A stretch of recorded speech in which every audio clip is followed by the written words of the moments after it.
So what we're going to be looking at today is the volume and surface area of a sphere.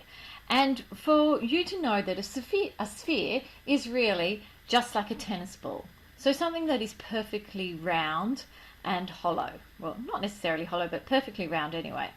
Now, the volume of a sphere is given here, and the volume is 4/3 pi r cubed. Now, for the purposes of the general maths course, you actually do not need to know this formula. It could be given to you and you could have to use it, but it's not something that's on your formula sheet and it's not something you have to memorize. The thing that you do have to know, though, is the surface area of a sphere. So remembering that surface area is the outside of the sphere. So you know when you've seen a tennis ball and maybe you've seen them shredded, that outside part of it would be the surface area. So this formula lives on your formula sheet. So let's have a look at how we go about using it. So the first one here is, what is the volume or the total surface area of 1 dozen tennis balls? So we're looking at 1 dozen tennis balls, and each tennis ball has a radius of 3.5 centimetres, and we're answering correct to the nearest square centimetre. So there are all the important bits of information.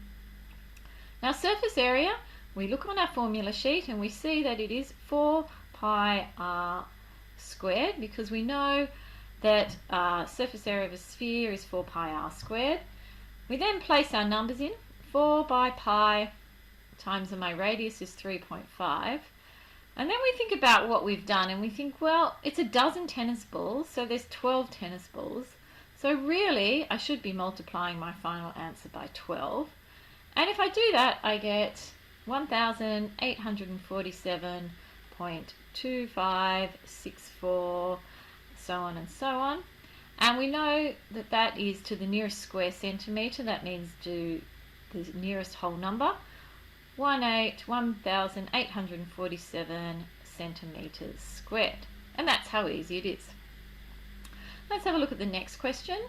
An asteroid is in the shape, I'm not sure what's going on here. An asteroid is in the shape of a sphere with a diameter of 324 metres.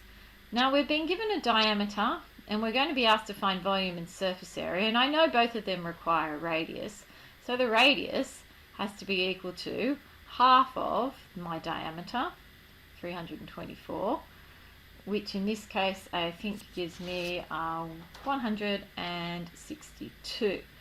So let's have a look at finishing off this question. So what is the volume? The volume, if you were given this in the HSC, you would be given the formula, 4/3 pi r cubed. So we then put in 4/3 pi and our radius, which we now know is 162. And when we work this out, we get, I think it's 17,808,758.84.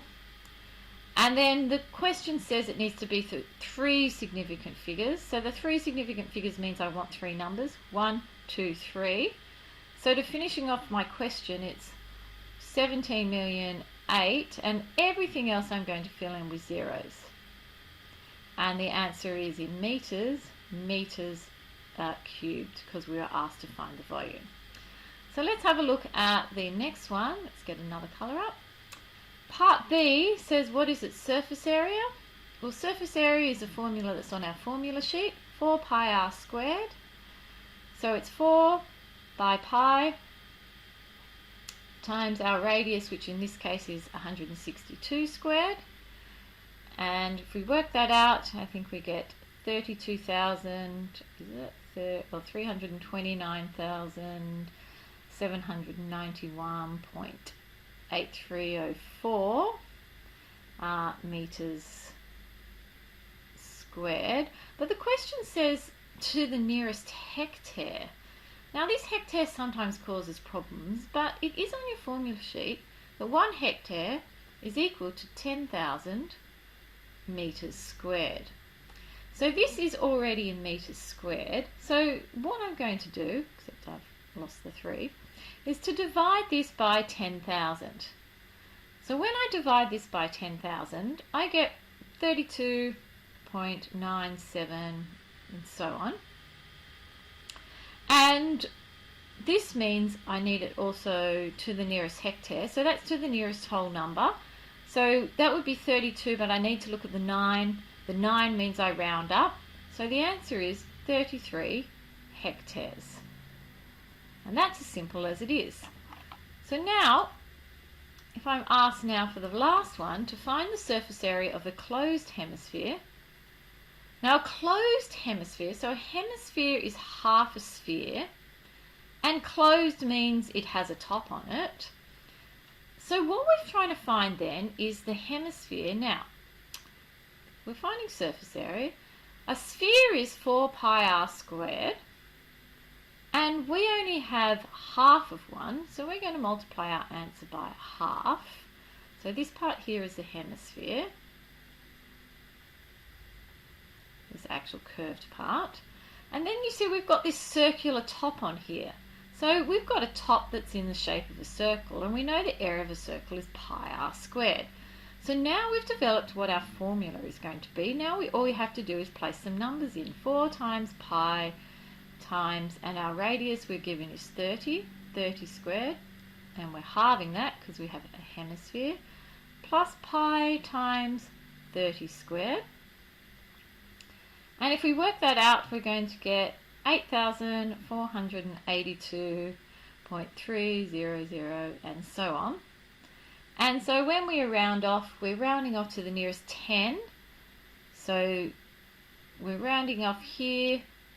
This number is a 2, so it's 8,480 meters.